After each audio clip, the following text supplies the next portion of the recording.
Hello, everyone. Thank you for checking out today's episode of Hardball Sports Talk, brought to you by Hardball Sports Media. My name is Brandon.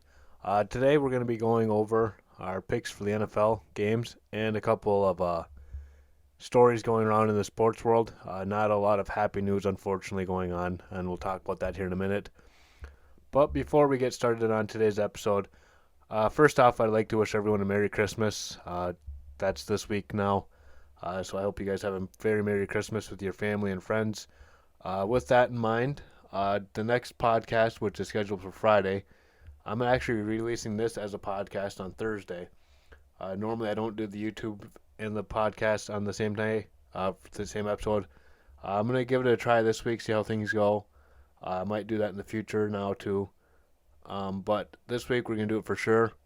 So there'll be no podcast on Friday. That'll be Christmas Eve. So I can be with my friends and family and work commitments and stuff like that. Next week, I'm not sure what I'm going to do yet. Next week being New Year's, we'll get there when we get there. But like I said, I hope you guys have a great Christmas.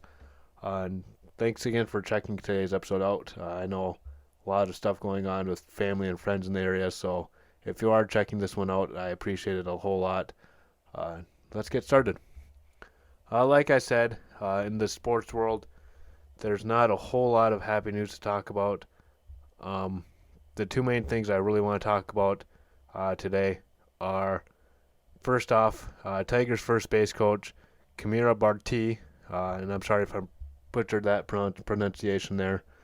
He unfortunately passed away the other day at the age of 49. Young coach. I don't know a whole lot about him personally. He's just joined the team halfway through the season after Chip Hale, who was the third base coach, left to go to college baseball. So Barty took over at first base and Santiago went to third base, and that's pretty much all I know about him. But after seeing his death, which by the sounds of it, he had a brain tumor. That's what I've been hearing, undetected, and then he collapsed when he was visiting his father. So really sad situation here all around. Our thoughts and prayers are with his family and the Tigers and all the players and stuff like that. Everyone that I've heard absolutely loved this guy. If you met him, you loved him. Unfortunately, because I'm nowhere near the Tigers or anything like that, and I'm still just starting out at this, I don't have any contacts in the Tigers right now, so I didn't have a chance to meet this young individual. But either way, it's sad to hear. So we wish the best for his family right now, especially during the Christmas season. It's always tough to have a death throughout any time of the year, but especially close to any holiday. So our thoughts and prayers are with his family. Another sad news here, not as devastating, but still for a sports fan pretty sad, is the NHL has announced that their players are not going to the Olympics. Not sure exactly who's going to be playing in the Olympics for the hockey. I'm not sure if it's going to be college players, AHL players. We'll see what happens. But no NHL players in the Olympics this year. So that's a bummer. The quality of hockey will go down a lot with that. We'll see who goes. The NHL said that they're going to be using those 2-3 weeks that they had scheduled off for the Olympics to do makeup games because starting Wednesday, the NHL is taking the rest of the week off. I believe they'll come back either Sunday or Monday for games, but they're taking time off because of rising COVID cases in the league. And again, that's a discussion we're not going to get into. I do have my thoughts and feelings on that. And a couple people in hockey do have thoughts and feelings about it too, and they've let their expressions heard. Steve Yzerman has said some things. I'm not going to get into those, but if you're interested, go look him up. The Winnipeg Jets goalie, Connor Hellebucky, he said some things. And I haven't heard anybody saying, hey, this is great. But those stories aren't going to come out either. Right now it's all about people who are against the status quo. So I'm not going to give my opinions on things. I'm just telling you what I've heard from around the league. But either way, there's no hockey right now. And like I said, Olympics, no NHL players. So it'll be interesting to see how the Olympics play out. We'll probably cover a little bit about the Olympics hockey, but now with no NHL players, I won't have a whole lot of knowledge about any of the players and stuff like that, so we'll see what we can do. But let's continue now here. We're going to do our picks for this week. Let's look at last week's picks. On the season, we are 91.4 percentile in the country with a record of 137-86. On the ESPN app, we are ranked 76,820 in the country, which there's a lot of people that do this, so not bad at all. Let's see how we did last week. Last week, we got 11 right. We got the Chiefs and the Chargers right. The Chiefs won 34-28. The Colts beat the Patriots 27-17. I picked the Patriots to win that game, but Colts were able to pull off the win at home there. The Bills beat the Panthers 31-14. That game had something that doesn't happen very often. The Panthers kicker got hurt in the pregame warm-ups, and the Panthers didn't really have a kicker because their punter is an Australian football punter, meaning he's basically only punted the ball. He's never kicked the ball from the ground. So they had their backup quarterback, they had wide receivers, they had basically anybody with a leg trying to do kickoffs and field goals. So there were situations where the Panthers had to go for it on fourth down because there was no kicker. So, yes, football players, punters, and kickers are football players, and they do matter in the end of things here for these teams. I'm not saying the Panthers would have won this game, but there's possessions there where they could have scored more points, and the field position could have been different. So, but you play the hand you're dealt, and both teams did, and the Bills won 31-14. The Dolphins beat the Jets 31-24. We got that one right. The Lions played their best football game of the season. We talked about that on the podcast on Wednesday, so go ahead and check that out if you haven't yet. But they beat the Cardinals 30-12, and I did not pick the Lions to win that game, and not many people did. The Cowboys beat the Giants 21-6. We got that one right. The Titans lost the Steelers 13-19. We got that one wrong. The Titans, before the game, they met on the Steelers logo. That's the second team this year to do that, and both teams have lost. So stop meeting on the other team's logo, and you should be okay. The Texans beat the Jaguars 30-16. And with the Lions win over the Cardinals, that puts the Jaguars at the top of the draft right now. A lot of Lions fans are upset about this. They're like, come on, we won this game, and it's going to ruin our our draft position, not playoffs, our draft position. And actually on Wednesday, I covered a couple hours at the store for somebody, and a customer brought that up. He goes, why did they have to win that game? It ruins the draft position. And here's what I said to that guy. I said, do the Packers draft in the top 5 every year? Do the Patriots draft in the top 5 every year? Do the Steelers draft in the top 5 every year? No, they do not. And guess what 3 teams are almost always in the playoff race?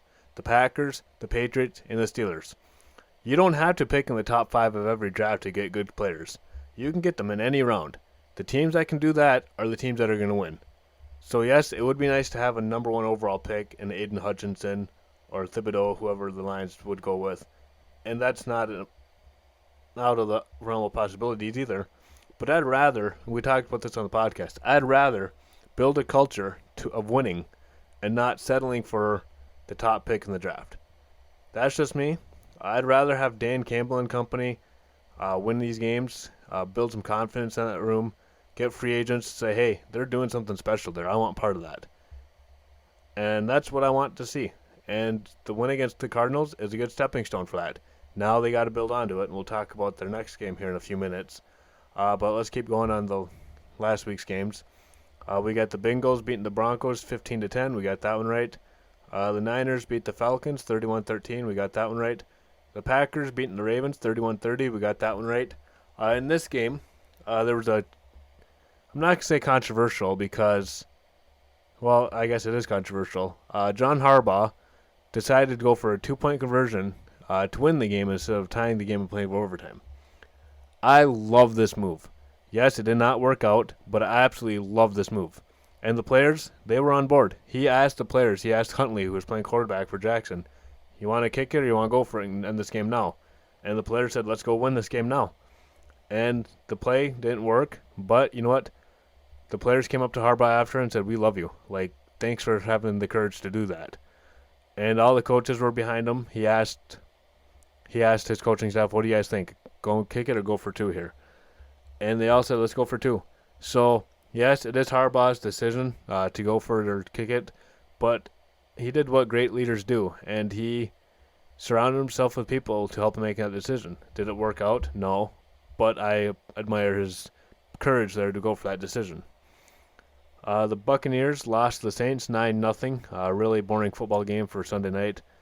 Uh, Tom Brady, not very often in his life has he been shut out, but the Saints defense was able to shut him out, and the Saints got 3 field goals to win that one. So not really an exciting football game.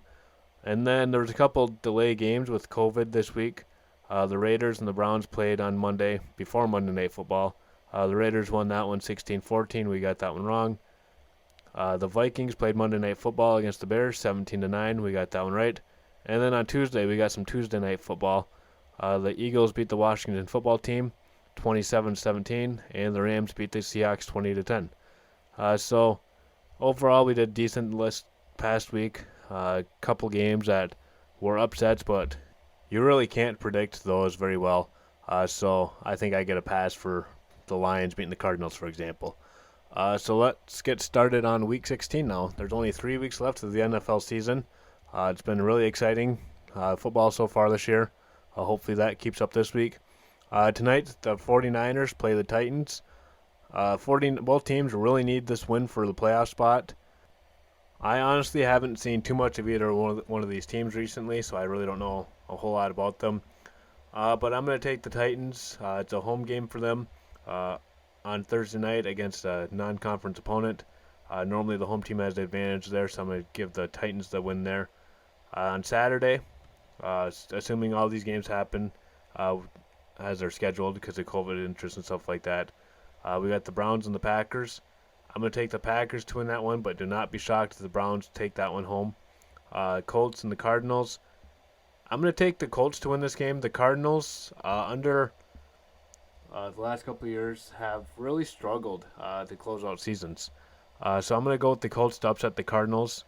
The loss to the Lions could be a wake-up call for the Cardinals, but I just see them stuttering a little bit more here. The Lions at the Falcons. I'm going to take the Lions to win this one. I think they might be turning things around there. Obviously, they're not going to make the playoffs this year, but like I just said, you want to win these games to build something special in Detroit. These are the games you have to win against an Atlanta Falcons team who has also underperformed this year. Let's see if we can go to their place and beat them. Now we got the Ravens and the Bengals. The Bengals absolutely destroyed the Ravens last time they played. I think the Ravens are going to get revenge on them. So I'm going to take the Ravens to win that one. The Rams and the Vikings, I think our good friend Matthew Stafford. I say our good friend. I'm a Lions fan, and I still love Stafford. So I'm going to take the Rams to beat the Vikings. The Bills and the Patriots. I think Mac Jones is going to have to throw the ball more than 3 times, which is what he did the last time these two teams played because of weather. But I'm going to take the Patriots to win this game. Now the Jags and the Jets. I think the Jags are going to lose this one, so I'm going to pick the Jets to win. But both teams are really struggling this year. Now we got the Giants and the Eagles. I'm going to take the Eagles to win this one. Both teams, again, a little bit struggling. Eagles are 7-7, so they're still in the playoff hunt here. Buccaneers and Panthers. I think Tom Brady and company come back with a vengeance this week, and will have no problems whatsoever with Carolina. The Chargers and the Texans, easy one there. We're going to take the Chargers. The Bears and the Seahawks. This is an interesting matchup because both teams are underperforming for where they need to be right now. Matt Nagy's coaching for his job, and the Seahawks, they lost Russell Wilson for a few weeks, and they fell behind when that happened. But with all that being said, I'm going to take the Seahawks to win this game. The Steelers and the Chiefs. I'm going to take the Chiefs to win this one. The Broncos and the Raiders. I'm taking the Raiders to win this game. Broncos, they lost quarterback Teddy Bridgewater last week with a really scary injury. I hope he's okay. I've heard he's dealing with concussion protocol and stuff like that. I highly doubt he'll play this week, and I would not be shocked if they shut him down for the season. The Washington football team on Sunday night is playing the Dallas Cowboys. I'm going to take the Cowboys to win that one. And then on Monday night, we got the Dolphins and the Saints. I'm going to take the Saints to win this game and put themselves at 8-7 to get a good playoff spot. So that's all I have for you guys today. Again, in the past, like I said, we're not going to be doing my favorite play in sports for the time being until I can figure that out. But thanks so much for checking out today's episode. Again, I'm putting this on the podcast side of things too. So I hope you guys have a great Christmas with your friends and family. And I will talk to you guys on Monday. Be sure to like and subscribe to everything. Link for the YouTube channel and podcasts are in the description on both the YouTube video and the podcast. Also, be sure to like us on Facebook and Instagram. Links for those are in the description as well. And then, if you have any questions, comments, or concerns, if you're on the YouTube side of things, leave them in the comment box or email the show at hardballsportstalk@gmail.com. I hope you guys have a great day, and I will talk to you later.